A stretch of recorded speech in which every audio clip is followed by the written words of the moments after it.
Hey guys, how's it going? Hope you're doing well. My name is Crown, and today I'm going to read you some very interesting stories that I hope that you're gonna love. And now, without further ado, let's go!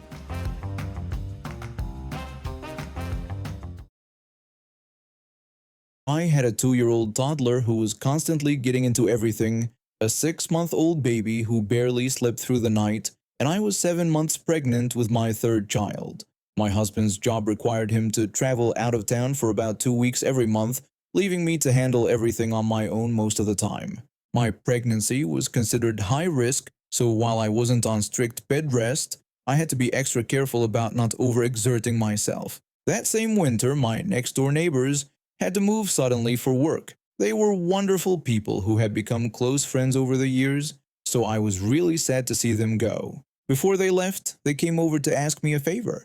Since they hadn't sold their house yet and it would be sitting empty for a while, they were worried about it looking abandoned. They explained that they needed someone to help make it appear lived in by going over occasionally to turn some lights on and off and maybe shovel the front walkway if we got a light dusting of snow. Nothing major, just basic maintenance to keep potential burglars away and maintain curb appeal. I agreed without hesitation. They had been amazing neighbors who had helped me countless times when my husband was traveling, especially during my difficult second pregnancy. It seemed like the least I could do to return the favor. Everything was fine for the first few weeks. I would waddle over with my kids in tow every few days, flip on some lights, and if there was a little bit of snow on the front walkway, I'd quickly sweep it off with a broom. Simple stuff that took maybe 10 minutes total. Then one day, this realtor showed up at my door. She was dressed in an expensive-looking suit and had perfectly styled hair, even though it was the middle of winter.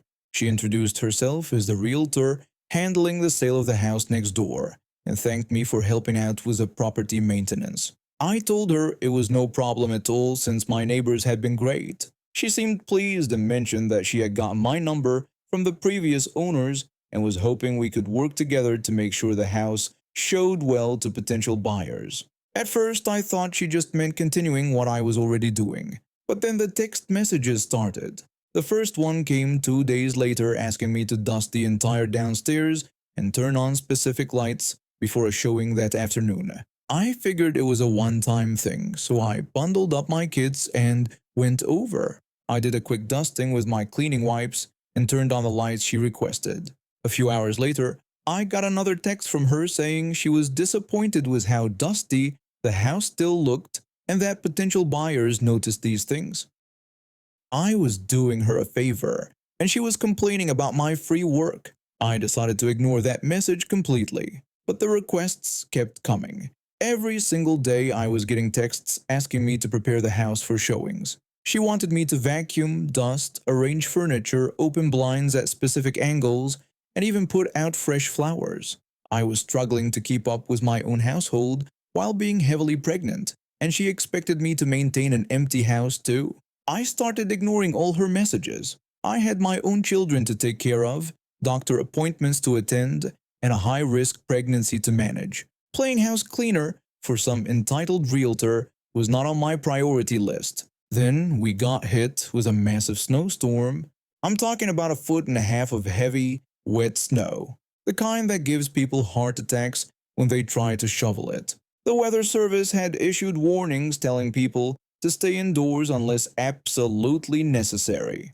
At 8 p.m. that night, while I was trying to get my kids ready for bed, my phone buzzed with a text from Karen. She demanded that I have the driveway completely cleared by tomorrow morning because she had a showing at 10 in the morning and buyers needed to be able to park. She wanted me, a 7 months pregnant woman, to shovel a driveway full of heart attack snow. I texted back asking if she was out of her mind and explaining that I was 7 months pregnant, so there was no way I was shoveling that driveway. She responded asking if my husband could do it instead. I told her he was out of town for work. Then she had the nerve to tell me that I would have to figure something out because the showing was very important. The absolute audacity of this woman was unbelievable. I sent her 3 laughing face emojis and put my phone away. I wasn't going to dignify her ridiculous demand with any more response. The next morning I was in my kitchen making breakfast when I heard the aggressive pounding on my front door. It sounded like someone was trying to break it down. I looked out the window and saw Karen standing there in her expensive coat and high heels, banging on my door with her fist like she was some kind of law enforcement officer. I was still in my pajamas and nursing my baby when I opened the door. I was using my pregnant belly to prop up my 6-month-old while he ate, and my toddler was clinging to my leg. Karen stood there and told me that she thought she had made it clear the driveway needed to be cleared. She said she had a showing in 30 minutes and her clients couldn't even get to the front door. I told her to lose my number, shut the door right in her face, and locked it. Through the window, I watched her stand there for a moment, probably shocked that someone had the nerve to dismiss her. Then I called my former neighbors. I explained everything that had happened, from the daily demands to the snowstorm incident. My former neighbor was absolutely horrified. She apologized profusely and said she never told the realtor to ask me to do any of that. She explained that she had specifically told Karen I was just helping with basic light maintenance, nothing more. She promised to call the realtor right away and put a stop to this behavior. True to their word, my neighbors must have had quite the conversation with Karen because I never heard from her again. One day, a friend told me about this gig helping banks deal with foreclosed properties. The job was simple enough. When banks foreclosed on houses, they sometimes wanted to avoid the messy eviction process. Instead of going through lawyers who charged hundreds per hour, they'd send me to make cash offers to the occupants. If they agreed to leave the property clean and intact by a certain date, they'd get money. My role was straightforward: deliver the offer, inspect the house if they agreed, and hand over the check if everything was in order. The catch was that there was always an eviction clock ticking in the background. If the people didn't meet the agreement terms, the eviction would proceed automatically. I had no power to stop that process or grant extensions.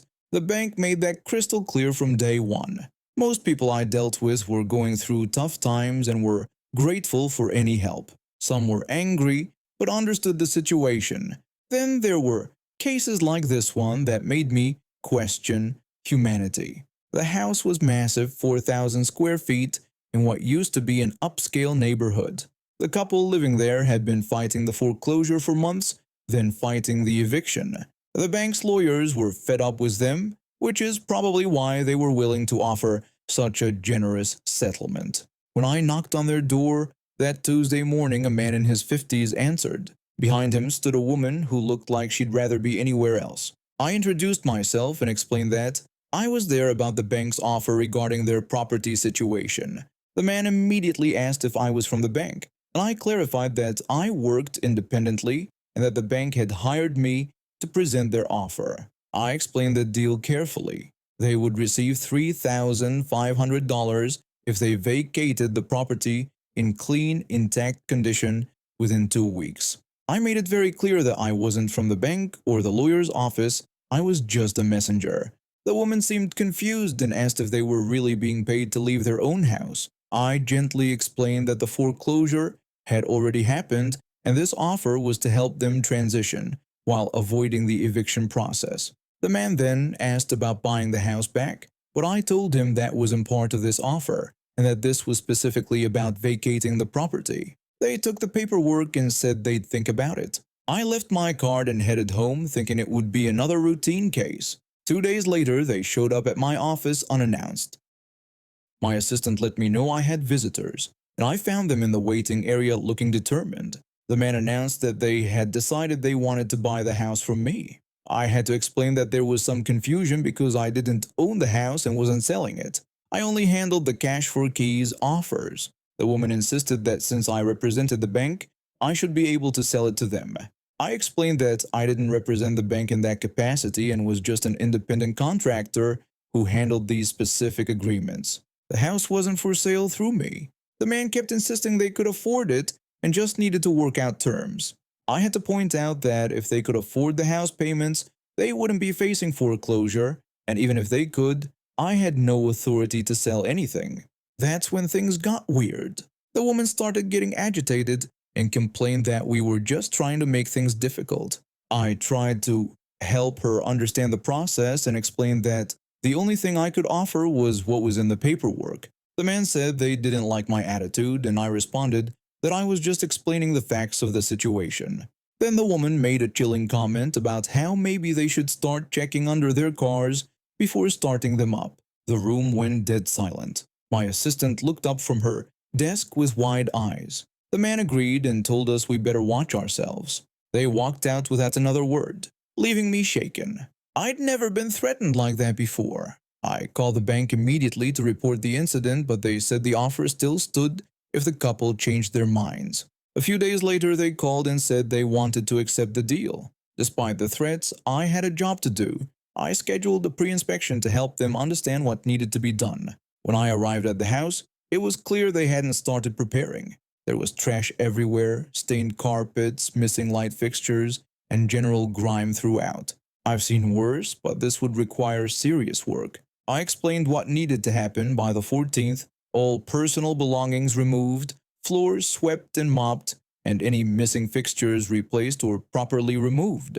The woman complained that it was a lot of work and asked if they could just get the check now so they could hire cleaners. I had to explain that wasn't how it worked and that I could only release the check after confirming the house met the agreement terms. The man tried to convince me they were good for it and would totally have it ready. I told them I understood they were under pressure but had to follow the process. I said I'd be back on the 14th to do the final inspection. The woman insisted they had worked so hard already. I looked around at the unchanged mess and told them I was sure they'd get it done, reminding them that everything needed to be clean and intact by the agreed date. On the 14th, I returned for the final inspection. Nothing had changed. If anything, there was more trash than before. They met me at the door saying they were ready for the check. I walked through the house, documenting everything with photos. It was exactly the same disaster it had been during my pre-visit. I had to tell them that the house didn't meet the agreement standards and I couldn't release the payment. The woman demanded to know what I meant, insisting they had worked so hard. I explained that nothing had been cleaned, there was still trash everywhere, the floors hadn't been swept, and several fixtures were still missing. The man complained that they were tired and asked if I knew how stressful this had been. He actually reminded me that they had threatened to blow me up, saying that took energy. I stared at him. The woman added that they needed the money for a down payment on their new house. I reminded them that the agreement was very clear about the condition requirements and that I had to mark this as non-compliant. The man asked if I couldn't just do them this one favor, claiming they would do anything for that check. I pointed out that anything apparently didn't include cleaning. The woman then accused me of discrimination and threatened to sue. I finished my documentation and left, returning the check to the lawyer's office. The eviction proceeded as scheduled. A week later, the lawyers told me I could take possession of the house and begin preparing it for sale. When I returned, what I found was unbelievable. Not only had they left all the original trash, but they'd done additional damage out of spite. Every single towel rack and toilet paper holder had been ripped straight out of the walls, taking chunks of drywall with them. Light fixtures that had been intact before were now missing completely. There were no stains on the carpet that definitely weren't there during my inspections. They had destroyed a house that didn't even belong to me, thinking they were teaching me some kind of lesson. Instead, they'd lost out on $3,500 that could have genuinely helped them transition to their next place. All because they couldn't be bothered to spend a few hours cleaning up after themselves. The bank ended up spending more money repairing their damage than they would have paid them to leave peacefully. And the couple got evicted anyway, just with less money in their pockets and more destruction on their record. My husband and I have been taking our 2 kids to Sunset Beach every summer for the past 5 years. It's this beautiful public beach about an hour from our house. This year was supposed to be extra special because our oldest just turned 8 and finally learned how to swim properly. We've been planning this trip for weeks, packing all the usual stuff, cooler full of sandwiches, beach toys, sunscreen, the works. My husband even took a day off work specifically for this trip. We arrived at the beach around 10 in the morning and found this perfect spot about 50 yards from the lifeguard station. The sand was soft, there was a good breeze, and the kids had plenty of space to play. We set up our umbrella, laid out our towels, and started what we thought would be a peaceful day. Everything was going great for the first couple hours. The kids were building an elaborate sand fortress, my husband was reading the newspaper, and I was finally getting into the good part of my novel. That's when she showed up. This woman in her 50s came walking down the beach toward us like she was on some kind of mission. She was wearing this expensive-looking swimsuit cover-up and had her hair done up in one of those fancy beach wraps. You could tell just by looking at her that she thought she owned the place. She told us we needed to move immediately. I looked up from my book, confused. There was plenty of space on the beach, and we weren't blocking anyone's view or anything. I asked her what she meant. She claimed this was her spot and that we were sitting directly in front of her house. I looked around. The nearest houses were way up on the bluff, probably 200 yards away. I couldn't even tell which one she was talking about. I explained that this was a public beach and we weren't doing anything wrong. She said she didn't care if it was public. She insisted that this spot lined up with her property line and she had been coming to this exact spot for 15 years. My husband put down his newspaper and stood up. He's usually pretty calm, but I could see he was getting annoyed. He told her that there was no such thing as reserving spots on a public beach and that if she wanted to sit here, there was plenty of room for everyone. She refused and demanded that we leave immediately. The way she said it really rubbed me the wrong way. Our kids had stopped playing and were starting to look worried. This was supposed to be their fun day, and this woman was ruining it. I told her we weren't moving and that we had just as much right to be here as she did. I suggested she could find another spot. That's when she really lost it. She started yelling about how we were trespassing and how she was going to call the police. A few other beachgoers started staring at us, which made me feel embarrassed even though we hadn't done anything wrong. The lifeguard, this young guy who looked like he was maybe 20, came jogging over to see what all the commotion was about. He asked if everything was okay. Karen told him that we were in her spot and she wanted us removed immediately. The lifeguard explained that this was a public beach and everyone had the right to use any available space. He said there were no reserved spots here. She argued that it was ridiculous because her house was right up there, and this had always been her family's area. The lifeguard said he understood she might prefer this spot, but being aligned with her house didn't give her ownership of the beach. He explained that the property line ended at the high tide mark. The lifeguard had explained everything clearly, and surely she would just find another place to set up, but this woman was beyond reason. She said if he wouldn't make us move, she would handle it herself. She stomped off toward the parking lot. We thought she was leaving, but about 10 minutes later, she came back, and this time she had something in her hand. My husband saw it first and asked what she was holding. Before anyone could react, she pulled out this canister and started spraying it in our direction. The wind caught it and blew it right into our faces. The burning hit immediately. My eyes felt like they were on fire, and I couldn't stop coughing. The kids started crying and screaming. I screamed that she was pepper spraying us and called for help. The lifeguard came running over faster than I've ever seen anyone move. In one smooth motion, he tackled her and pressed her face down into the sand. She was still trying to spray the canister, but he knocked it out of her hand. The lifeguard yelled at her to stay down and not move. Other lifeguards came running over with bottles of water and started helping us rinse our eyes. One of them was already on his radio calling for the police and an ambulance. My youngest was crying so hard she could barely breathe, and my husband was trying to comfort her while his own eyes were streaming with tears. Karen was still face down in the sand, with a lifeguard holding her there. She kept screaming about how we were the criminals and how she was just defending her property. Even with sand in her mouth, she wouldn't shut up. The police arrived within about 15 minutes, along with paramedics. They checked us all out, flushed our eyes with more water, and made sure we were okay. The kids were scared but not seriously hurt, thank God.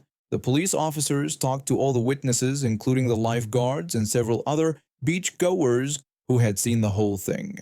Karen tried to tell them some story about how we had threatened her first, but there were too many people who saw what really happened. One of the officers told her she was under arrest for assault with a weapon. He explained that using pepper spray on a family with children was a serious crime. She protested that it was outrageous and claimed we were on her property. The officer made it clear that we were on a public beach and she had attacked us with pepper spray. He said she was looking at multiple charges. They led her away in handcuffs. She was still yelling about how unfair it all was and how her lawyer was going to sue everyone. The police officer told us we'd need to come to the station later to file a formal complaint, but that there was more than enough evidence to prosecute her. We found out later that she had been banned from the beach before for harassing other families. Apparently, this wasn't her first time trying to claim ownership of public property. The lifeguards said she'd been a problem for years, but this was the first time she'd actually assaulted someone. We ended up staying at the beach for a few more hours after everything calmed down. The kids recovered pretty quickly once their eyes stopped burning, and they went back to building their sand castle. The other beachgoers were incredibly supportive, and several people came over to check on us and make sure we were okay. Karen ended up being charged with 4 counts of assault, 1 for each member of my family. She also got hit with charges for carrying an illegal weapon, since pepper spray isn't allowed on the beach. Her lawyer tried to get the charges reduced, but with so many witnesses and clear video footage from the lifeguard station security camera, she ended up pleading guilty. The judge sentenced her to 6 months in jail, 2 years probation, anger management classes, and she has to pay all our medical expenses.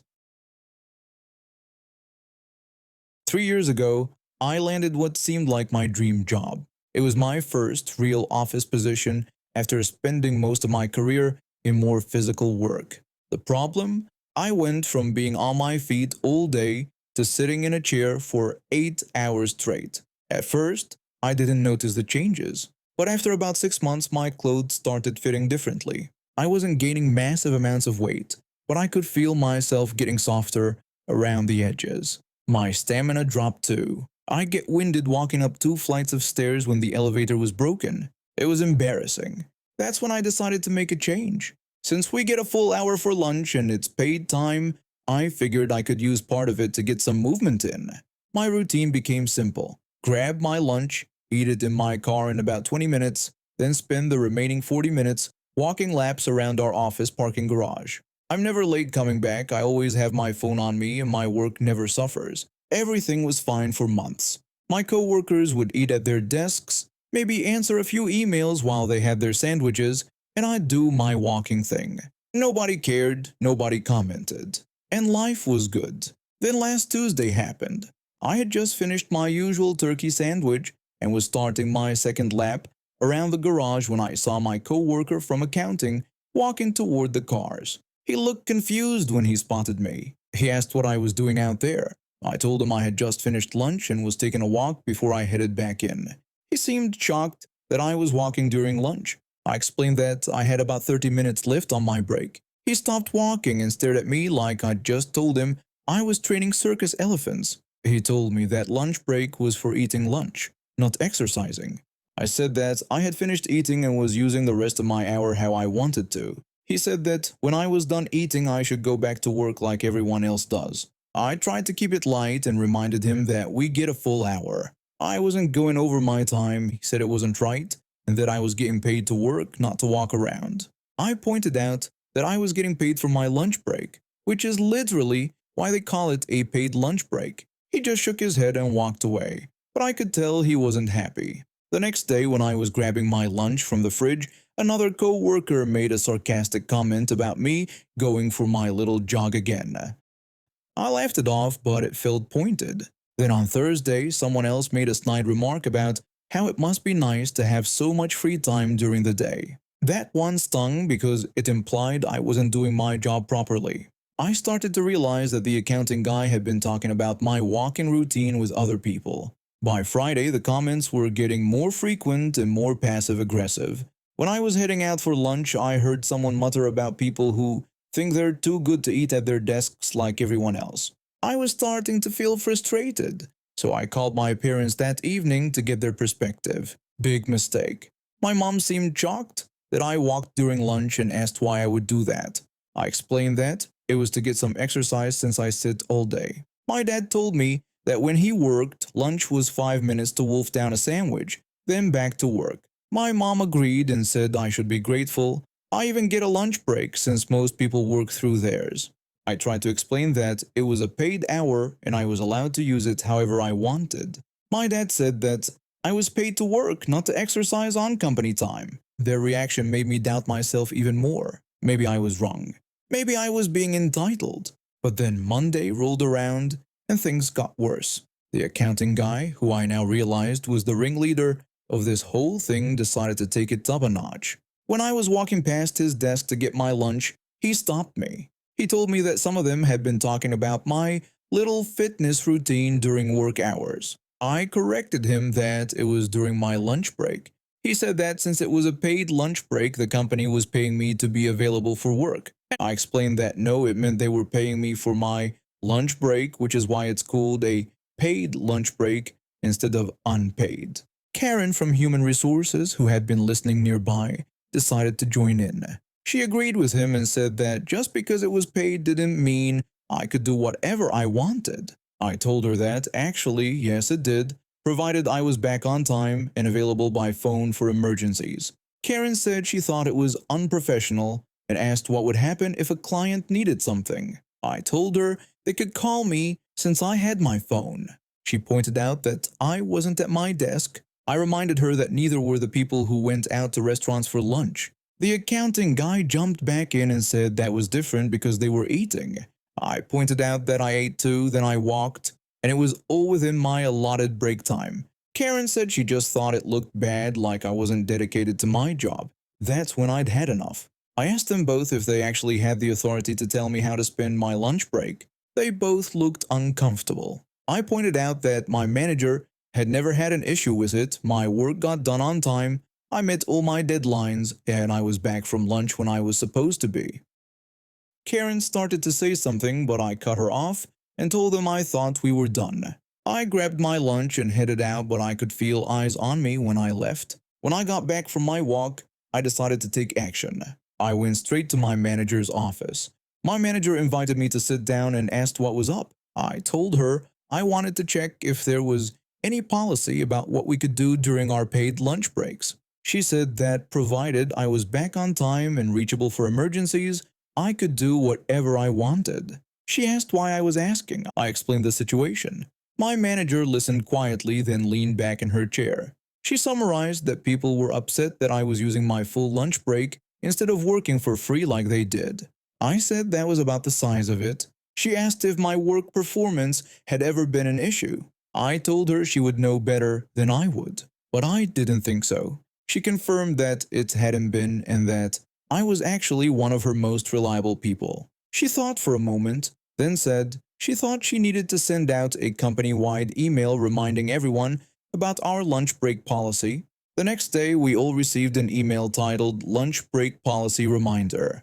It was beautiful. It explained that employees are entitled to use their full paid lunch break however they choose, provided they return on time and remain reachable by phone. It specifically mentioned that this could include eating, resting, running errands, or exercising. But my favorite part was the last paragraph. It reminded everyone that working through lunch breaks is not required or expected, and that employees who choose to do so should not make those who use their full break feel guilty about it.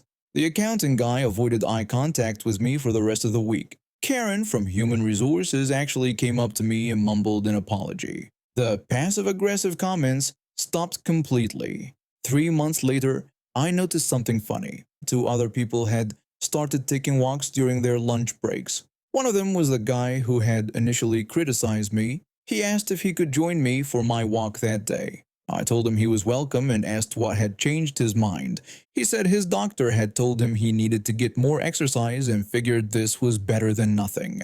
We walked together that day, and he never brought up our previous conversation. I'm 26 and recently moved back in with my dad temporarily while apartment hunting. My dad lives with his girlfriend and her 13-year-old daughter. They've been together for about 3 years now. The girlfriend and I have never been super close, but we've always been polite to each other. I tried to stay out of their way, keep my stuff clean, and basically be the least intrusive house guest possible. The whole situation started about 6 months ago when my lease ended and I couldn't find a decent place right away. The rental market in our area is absolutely insane. My dad offered to let me crash at his place until I found something, which I was grateful for. His girlfriend seemed okay with it at first, though I could tell she wasn't thrilled about having an extra person around. Living there has been awkward, to be honest. I can tell she's not used to having another adult woman in the house, especially one who's technically her boyfriend's daughter. I get it. I really do. But I've been trying my best to be respectful and not overstep any boundaries. The incident happened last Tuesday. My dad came home from work and seemed pretty upbeat. He mentioned that his girlfriend and her daughter were planning to go out to dinner that evening. Then he suggested that I should come with them. He said it might be nice for us all to spend some time together and get out of the house for a bit. I asked if he was sure and told him I didn't want to impose. He insisted it was fine and said it was actually his idea. He thought it would be good for everyone to spend time together. I agreed and said it sounded nice. He explained that he couldn't join because he had some work calls to handle, but he thought it would be a great opportunity for us to bond a little and maybe ease some of the tension that had been building up. I was genuinely looking forward to it. I thought maybe this could be the turning point where his girlfriend and I could find some common ground. Maybe we could finally move past the polite but distant relationship we'd had so far. I got ready, put on something nice but not too fancy, and we all piled into her car. The whole drive there, she and her daughter were chatting about school stuff and weekend plans. I tried to join in a few times, but the conversation kept flowing back to just the two of them. I figured that was normal since they were mother and daughter. We pulled up to this nice Italian place downtown. I'd heard good things about it, but had never been there myself. When we walked up to the entrance, I was feeling pretty optimistic about the whole thing. We got to the host stand, and that's when everything went sideways. His girlfriend looked at the host and asked for a table for two. I stood there for a second thinking maybe I misheard her, but then she turned to me with this surprised look and said she thought I was just tagging along. She explained that this was a little celebration dinner just for her daughter. She gestured toward her daughter, who was looking between us with this uncomfortable expression. I was completely stunned. My brain just sort of stopped working for a moment. Here I was, thinking I'd been invited to a nice family dinner, and suddenly I'm being treated like some random person who had followed them there uninvited. All I managed to say was, okay. I didn't want to make a scene in front of her daughter or embarrass anyone. I just turned around and walked away. I could hear her saying something to the host about their table when I pushed through the door back outside. My face was burning with embarrassment and confusion. I stood on the sidewalk for a minute trying to process what had just happened. Did my dad not actually tell her I was coming? Did she forget? Or did she just decide on the spot that she didn't want me there? There was a small takeout place next door that I've been to before with friends. It's actually a spot where I meet up with people pretty regularly, and I'd even gone there with his girlfriend a couple of times when we were running errands together, so she definitely knew I was familiar with the area. I walked over and ordered some pasta to go. While I was waiting, I kept replaying the whole thing in my head. The more I thought about it, the more confused and hurt I felt. I called an Uber and headed back to the house. The whole ride home, I was trying to figure out what I was going to tell my dad. Part of me wanted to just pretend everything was fine, but I knew he'd ask how dinner went. When I got back, my dad was in the kitchen making himself a sandwich. He asked how dinner was and if we had a good time. I told him that apparently I wasn't invited after all. He asked what I meant, looking confused. I explained that she told the host it was a table for two and said she thought I was just tagging along. His face immediately changed. I could see he was trying to process what I was telling him. He said that didn't make sense because he had specifically told her I would be joining them. About an hour later, his girlfriend and her daughter came back. I was in my room, but I could hear them talking downstairs. Then I heard my dad's voice, and it was clear they were having some kind of discussion about what happened. A few minutes later, there was a knock on my door. It was his girlfriend. She said she thought there was a misunderstanding earlier and that she didn't realize my dad had specifically invited me. She claimed she thought I was just coming along because I was bored or something. I told her that my dad had said it was his idea for me to come with them.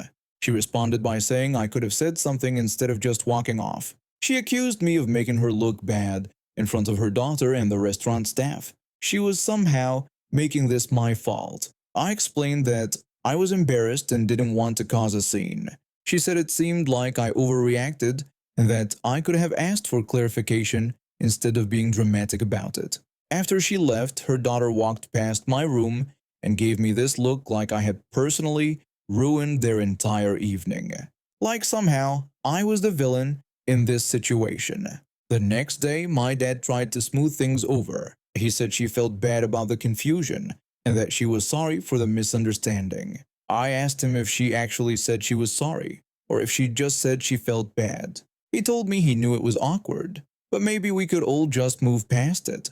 But here's the thing that really gets me. Later that week, I overheard her on the phone with one of her friends talking about the whole incident.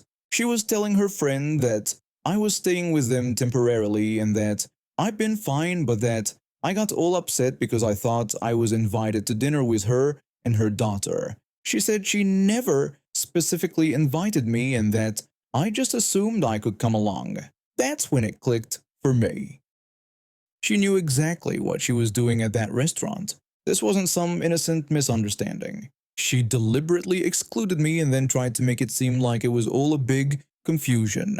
The final straw came a few days later. I was looking at apartments online when I overheard her talking to my dad. She was telling him that she thought it might be better for everyone if I found my own place sooner rather than later. She said it was getting a bit crowded and that her daughter needed her space. That's when I realized I needed to take action.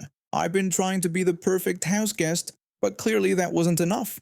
I started documenting everything. Every passive-aggressive comment, every time she forgot to tell me about household plans, every instance where she made me feel unwelcome.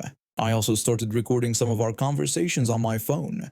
The breakthrough came when I found an apartment and was ready to move out. My dad wanted to throw a little farewell dinner, just the four of us. His girlfriend reluctantly agreed. At dinner, she started making comments about how much easier things would be once I was gone and how she was looking forward to having her house back to normal. That's when I played my ace. I pulled out my phone and played back the recording of her phone conversation where she admitted she never actually invited me to that first dinner. My dad asked her to wait and wanted to know if she knew I was supposed to come with them that night. Her daughter was staring at her mom with this shocked expression. His girlfriend stammered and said that wasn't right and that I couldn't just record people without permission. I told her that actually I could, since we live in a one-party consent state. My dad was quiet for a long moment, then looked at his girlfriend and said they needed to talk about this privately. I moved out 2 weeks later, and from what I heard through family friends, my dad and his girlfriend have been having some serious conversations about honesty and communication. Her daughter apparently started questioning some of her mom's other stories after that dinner. I'm in my new place now, and honestly, I'm much happier. And now we have reached the end of today's stories. Thank you for watching, and see you next time.